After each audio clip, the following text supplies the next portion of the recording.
Assalamualaikum warahmatullahi wabarakatuh.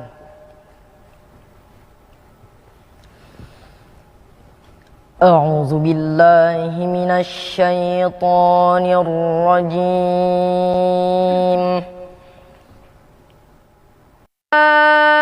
Ayyuhalladzina amanu kutiba alaikumus shiyam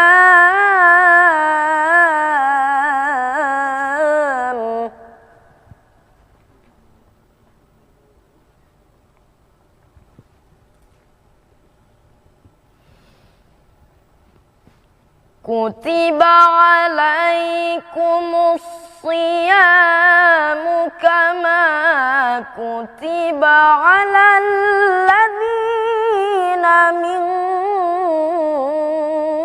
qablikum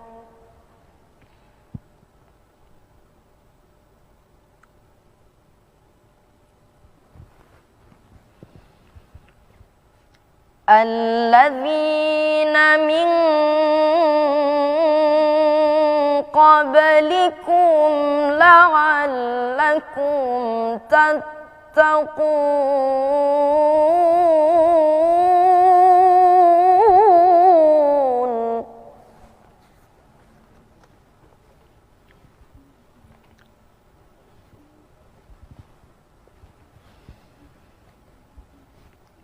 Ayyaman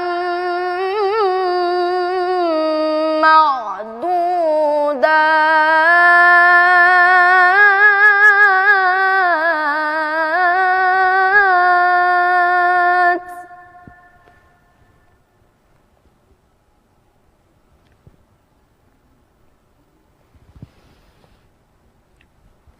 faman kana minkum maridan aw ala safarin fa'iddatun min ayyamin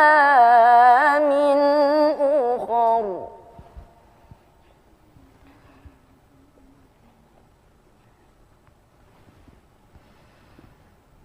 وعلى الذين يطيقونه فدية طعام وأن تصوموا خير لكم إن كنتم تعلمون.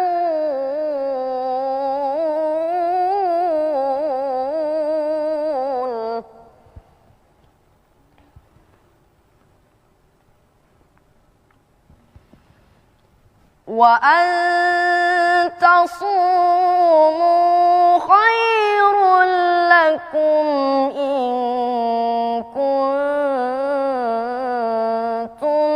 تعلمون.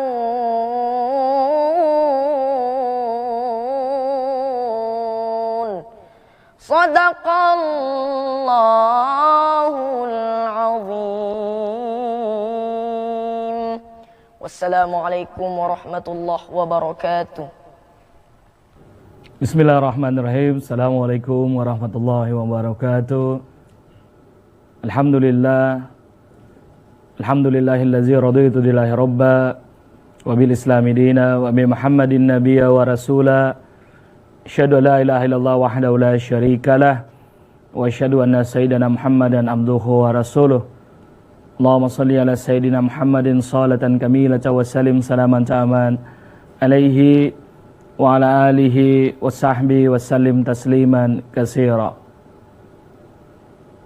Faqala Allah ta'ala fi kitabihil karim, a'udzu billahi minasy syaithanir rajim. Bismillahirrahmanirrahim. Ya ayyuhallazina amanu kutiba alaikumus syiyam kama kutiba alal ladzina min qablikum la'alakum tattaqun.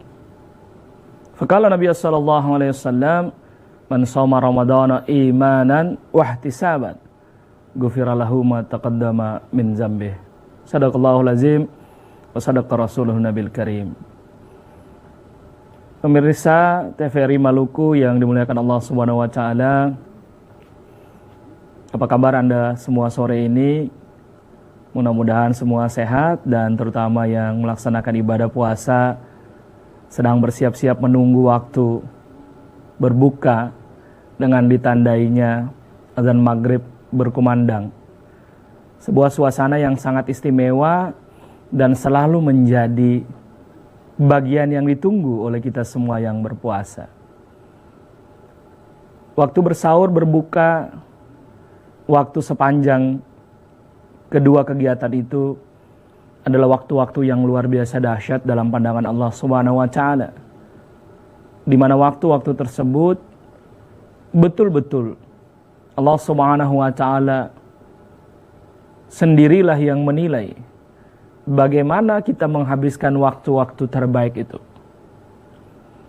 Maka kemudian Allah mengatakan ibadah puasa adalah ibadah yang sangat istimewa karena aku sendiri yang menilai.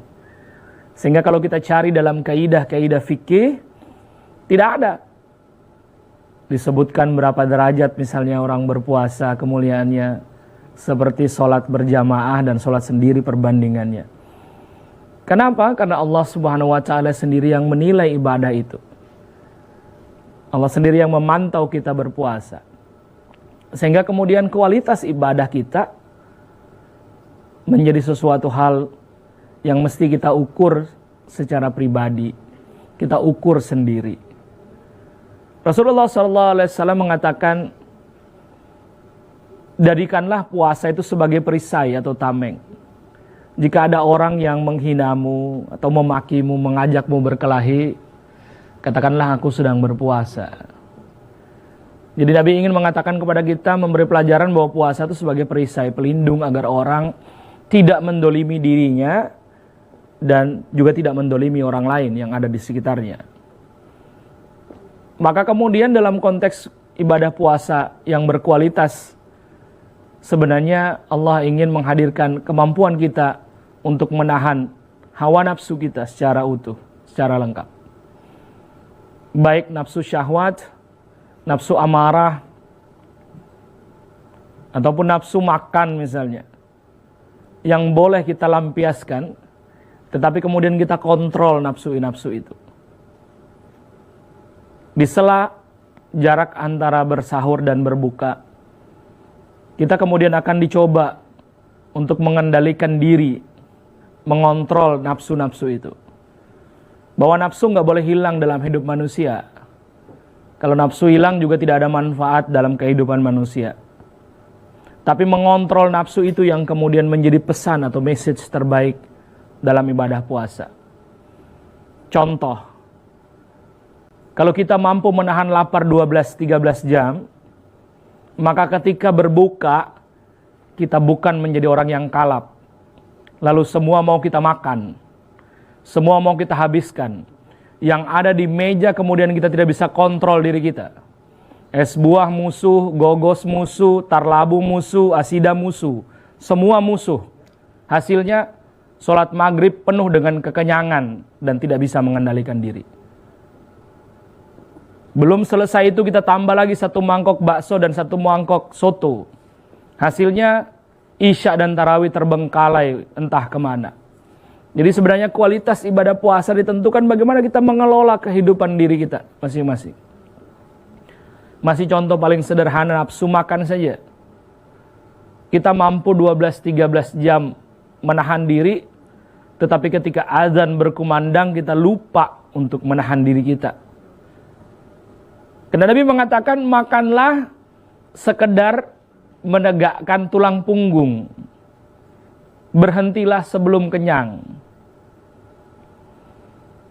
Beliau juga mengatakan bahwa perut manusia diisi 3 bagian. 1/3 untuk makanan padat, 1/3 untuk air, dan 1/3 untuk udara. Kalau tidak seimbang, pasti akan terjadi gangguan dalam hidup kita. Maka beda pendapat dianggap musuh. Bos, lagi puasa. Bukan cuma menahan lapar, hawa nafsu, amarah. Semua bagian ekspektasi pribadi yang kita keluarkan mesti kita ukur dan kita pahami bahwa Allah Jalla Jalala Subhanahu wa ta'ala sedang memantau kita, sedang menilai kita, sedang mengevaluasi kita hari ini. Apakah rasa lapar yang sedang kita lakukan kemudian mampu mengendalikan nafsu kita? Ataukah rasa lapar ini kemudian menjadi alasan kita semakin tidak mampu mengontrol diri? Masyarakat muslimin rahimakumullah. Maka kalau kita bertanya puasa yang berkualitas, Nabi mengatakan tadi, man shoma ramadhana imanan wa ihtisaban. Barang siapa berpuasa Ramadan dengan iman, karena iman dan ikhlas pada Allah Subhanahu wa taala, ghufira lahu ma taqaddama min dzambih. Akan diampuni dosa-dosanya yang telah terdahulu, yang telah lalu. Iman dan ikhlas apa? Iman merasa Allah mengawasi kita, sehingga tidak ada tempat kita mendolimi diri dan mendolimi orang lain. Dan ikhlas apa? Menerima semua yang ditetapkan sebagai cobaan hari itu adalah cara Allah untuk menguji kita, kadar keimanan kita.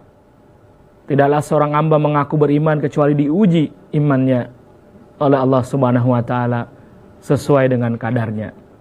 Inilah puasa yang berkualitas, yang kemudian dilengkapi dengan banyak nilai yang membuat puasa itu semakin berwarna baik, dengan membantu sesama, dengan bersedekah, dengan berinfak, dengan beramal, dalam banyak cara yang kemudian menyempurnakan kualitas puasa kita. Lalu di ujung puasa itu kita menjadi la'allakum tattaqun, orang-orang yang bertakwa. Kenapa? Karena takwa adalah kecerdasan yang paling tinggi dimiliki seorang hamba, bukan kecerdasan lain. Kecerdasan terbaik seorang hamba adalah dia faham posisinya sebagai hamba, dan dia faham siapa yang menciptakan dia. Untuk itulah dia taat kepada sang penciptanya. Itu kecerdasan tertinggi yang kemudian dihasilkan dari proses panjang yang namanya berpuasa. Mohon maaf atas segala kekurangan.